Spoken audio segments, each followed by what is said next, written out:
안녕하세요. 먼저 박종태 열사정신 계승을 위해 노력하시는 추모사업회와 민주동문회 여러 선배님들께 고맙다는 인사 말씀드립니다. 박종태 열사평전 2열기 챌린지에서 5번째 주자로 선정된 저는 현재 롯데마트 서울역점에서 일하고 마트노조와 롯데그룹 민주노조 활동을 하고 있는 해양학과 93학번 졸업생 이현숙입니다. 박종태 열사평전 종태 41쪽 읽겠습니다. 박종태가 고등학교에 입학한 1987년이다.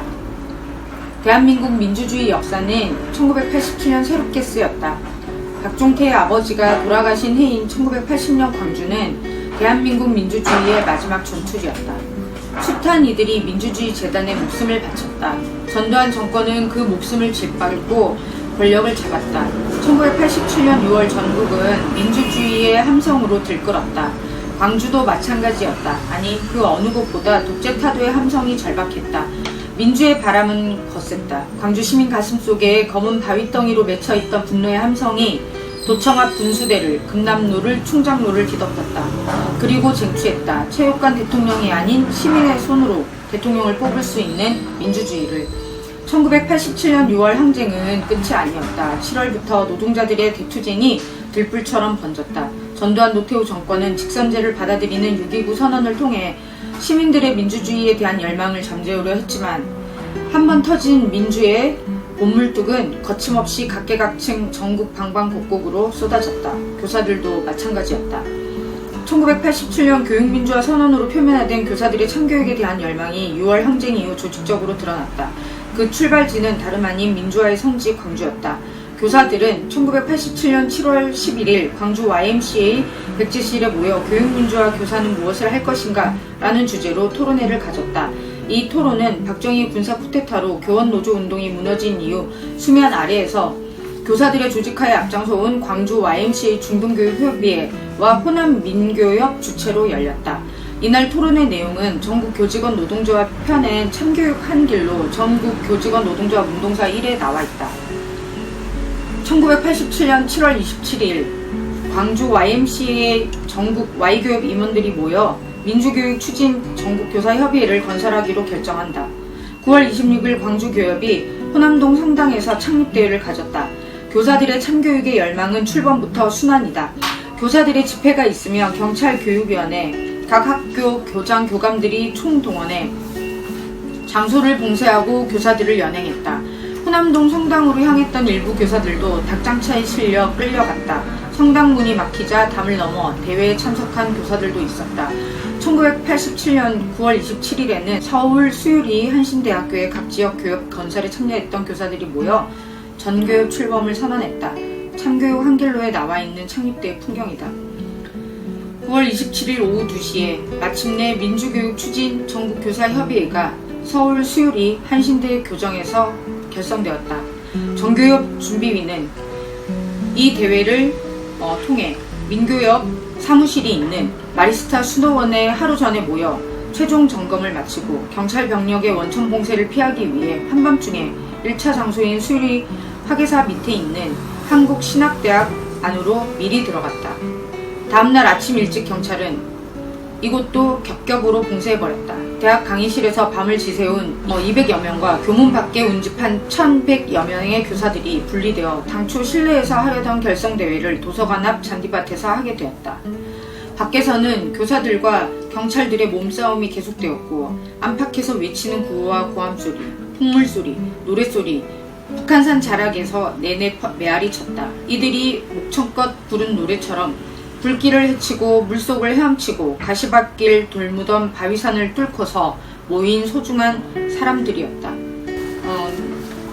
열사에 대한 저의 기억은 울림패 예비역 선배 박종태와 화물연대 투쟁하는 노동자 박종태입니다.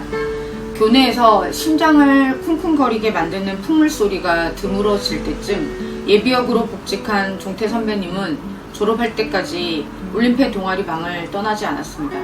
해질녘 대운동장 앞에서 서로의 안부를 묻고 활동 전망에 대해 얘기 나누었던 그때 모습이 한 장의 사진처럼 제 머릿속에 박혀 있습니다.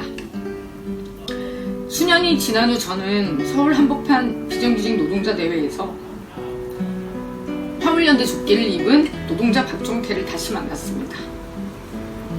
검게 그린 환한 웃는 얼굴의 종태 선배는 너무 좋아 보였고, 선배와 거리에서 나란히 투쟁하는 제 모습이 뿌듯하게 느껴졌던 순간이었습니다. 그렇게 우리는 특수고용 노동운동의 동지로 각자의 현장에서 투쟁하며 살았습니다. 2009년 박종태 열사의 장례 투쟁을 하던 날, 저는 대전 중앙병원 앞에 있었습니다. 하지만 저는 종태 선배의 영정 앞에 절을 하지 않았습니다. 그날 저는 열사 앞에 엎드려서 곡소리 내서 우는 대신 열사의 뜻과 정신을 잇는 영원한 동지로 살겠다고 결심했습니다. 저는 지금 온 국민이 모두 아는 재계 5위 유통재벌 롯데그룹 계열사 롯데마트에서 일하는 마트 노동자 마트 아줌마입니다. 롯데마트에서 일하는 우리 여성 노동자들은 시급이 8,750원입니다. 법정 최저임금보다 30원이 고작 많습니다. 그런데 롯데그룹 신동빈은 회장이라는 이유만으로 연봉 150억에 주식 배당금 233억까지 전 계열사에서 383억이라는 엄청난 돈을 받아갔습니다. 박종태 열사는 대한통운에서 물류운송비 단가 30원 인상 합의를 일방적으로 파기한 것에 맞서 싸우다 스스로 목숨을 끊었습니다. 열사가 우리 곁을 떠난 지 12년, 우리는 언제까지 이렇게 살아야 할까요? 저는 이런 착취와 억압, 불평등 반드시 끝내고 싶습니다. 투쟁! 제가 추천할 평전 이열기 챌린지 다음 동무는 서울 경기 지회의 이영훈 선배님이십니다. 종태 선배는 자신을 특별하지 않은 사람이라 했습니다.